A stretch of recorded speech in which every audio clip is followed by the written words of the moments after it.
Good evening and welcome to Blazers Ice Center. I'm Matt Bowling here with John Adkins. Matt Bowling here alongside John Adkins, bringing you OU Hockey live from Blazers Ice Center. Hello everybody, Matt Bowling here alongside John Adkins. In just a few minutes, your Sooners will be facing off with the number 3 team in the country, Lindenwood University.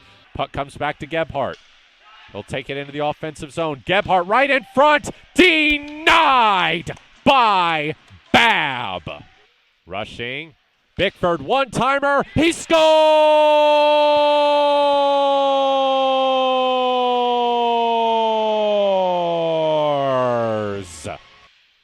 And the Sooners have held the number 7 team in the country scoreless so far, and they had a great chance to take the lead there.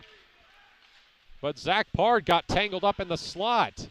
Now Missouri State the other way, but it's stolen away by Reyes, who will send it back. Pard all alone. He scores!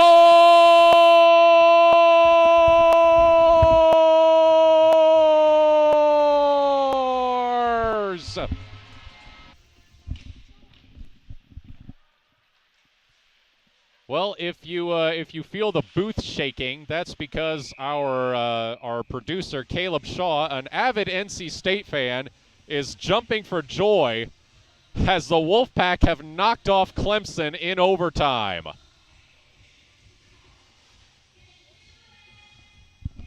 The final score 27-21. That surely takes Clemson out of playoff contention as the Sooners win the faceoff. Scott Joy at center ice. And regrouping, trying to get something going on offense are the Sooners as it's contested right underneath us. Glass almost emerged with it, but there were too many Razorbacks around him.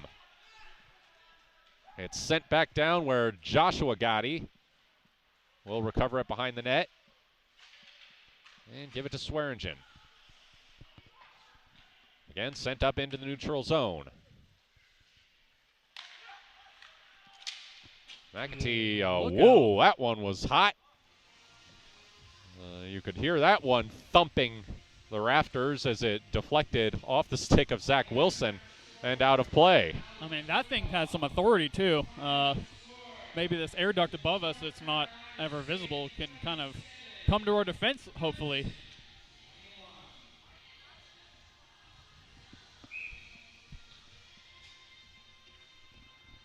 Zach Wilson versus Brendan Sinclair.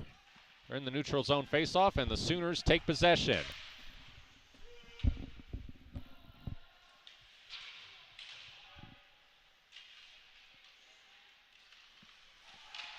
Sinclair lost it, turning and shooting there was Estrada, but he sent it high.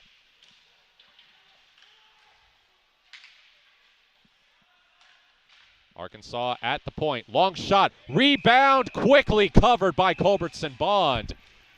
Yeah, Matt, he just had to be first to it there. An attacker right in the blue paint. Had the puck been swept to the backhand, surely they would have had an easy tap in, but Culbertson Bond found it. And Brad Estrada just got called for roughing for the Razorbacks as he delivered a little bit of a shove to Connor Fry after being denied on the doorstep by Culbertson Bond. So with 2:52 to go in the second period, the Sooners will once again be on the power play.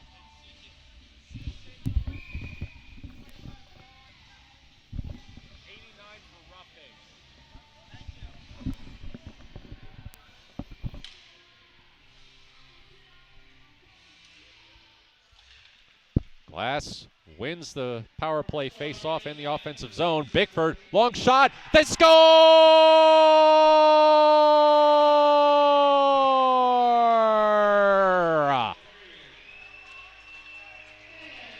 Marshall rushing with the deflection.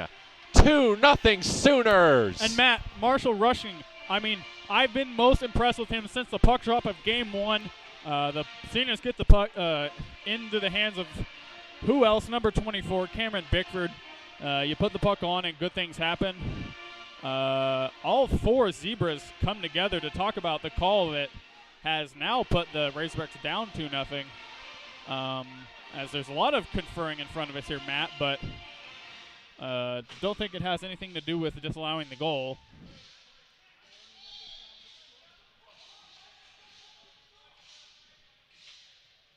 But again, well, they may be debating just how high Rushing's stick was because, it was kind of up there. Certainly, that'll be worth review later on. Either way, they let the goal stand. It's 2-0. And so both Sooners. Oh, a turnover. Payne with a wide open net, but set it wide left. Almost a disastrous play there by Sam Haynes, but Nate Payne simply could not cash in. I don't think you'll get an easier opportunity than that without the other team pulling their goalie. Yeah, Matt, sometimes it actually is tougher when you have all of that net to shoot at because you think you have to pull the trigger quickly, which you do, but just a little bit wide. Arkansas now down 2-0, trying to get one back before the end of the period.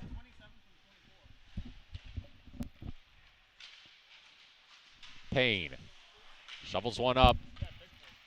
Cruz. Ellis tried the backhander.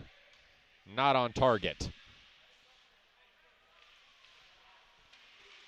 Cruz gets run into the boards in the process of getting it back to the point. Long shot from Odoline. Glove save Culbertson Bond, and here we go again.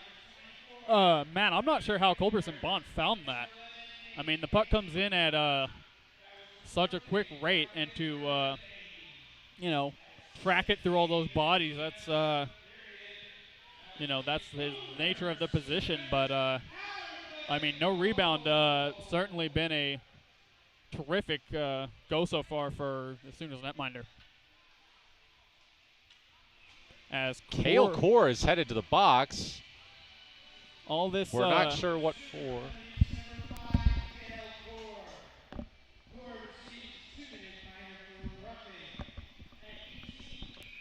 It's a 2-minute roughing penalty against Cale Core. And, Matt, certainly. Probably stemming from that little interaction after the save by Culbertson Bond.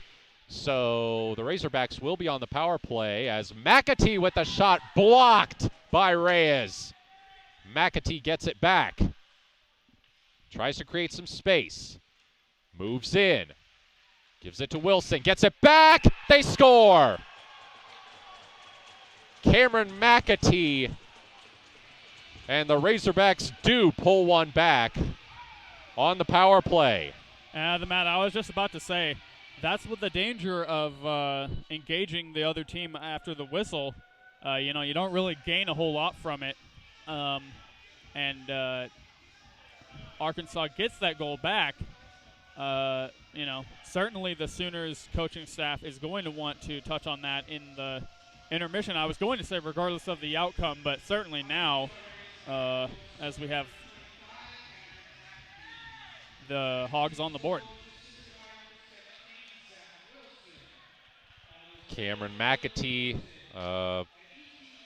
one of the elder statesmen of this Arkansas team. He was, we mentioned last night that he was actually on the last Arkansas team that came to Blazers Ice Center 3 years ago. Yeah, I was going to say, same with Joseph Dusanka, yesterday's goaltender. A lot of the names you recognize from doing what we do here. Oh, that could have been dangerous, but Bickford got to it quickly. Rushing. Over to Joy. Joy moving in, shoots it high and wide into the safety netting.